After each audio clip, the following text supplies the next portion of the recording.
রাত্রি না পরশুর দিন রাত্রি দেখলাম পুলিশের গাড়ি দাঁড় করে বলছে আপনার মাথায় হেলমেট নেই কেন? আমরা হেলমেট না থাকলে আইন দেখান আপনারা।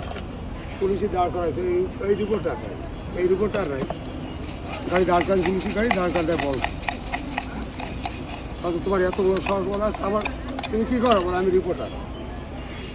হ্যাঁ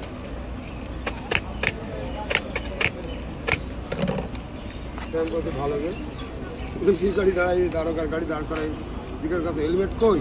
বাহ সুন্দর তো, কত সচেতন বুঝলো।